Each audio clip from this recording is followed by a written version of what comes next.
Hello guys, मैं आपकी राधिका। हमारे यूट्यूब चैनल पे आप सभी का बहुत बहुत स्वागत है। मेरे चैनल से जितने भी दर्शक जुड़े हुए हैं सभी को मैं तहे दिल से धन्यवाद करती हूँ।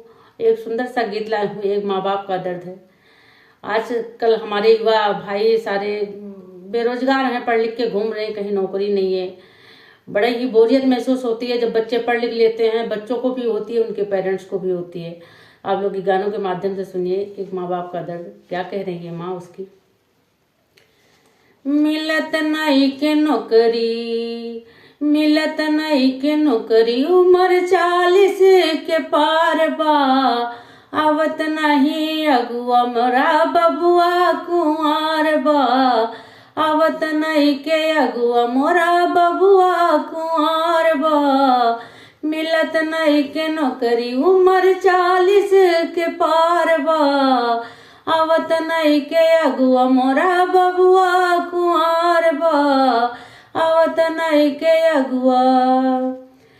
गलवा के हार बेचीन के पढ़ौली, बंधक बा खेत नहीं आज ले छोड़ौली।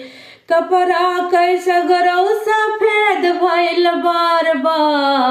आवत नहीं के अगुआ अभी बबुआ कुंवर बा। आवत नहीं के अगुआ अभी बबुआ कुंवर बा। मिलत नहीं के नौकरी, उम्र 40 के पार बा। आवत नहीं के अगुआ अभी बबुआ कुंवर बा। आवत नहीं के अगुआ। और सुनिए, हर चीज में बच्चा फर्स्ट है, सब कुछ ठीक है, फिर भी नौकरी नहीं मिल रही है। तो देखिए क्या कह रही है माँ। फिजिकल माँ टाप बा, टाप कद काठी। फिजिकल माँ टाप बा, टाप कद काठी। नौकरी मांगई में खाइल बालाठी। नौकरी मांगल में खाइल बालाठी। 90% मार्क तब बेरोजगार बा। आवत नहीं अगुआ अभी बबुआ कुंवर बा।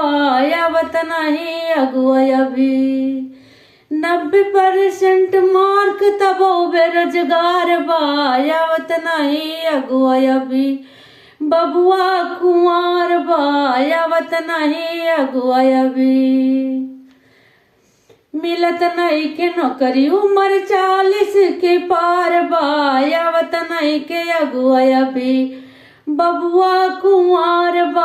आवत नहीं के अगुआ अभी।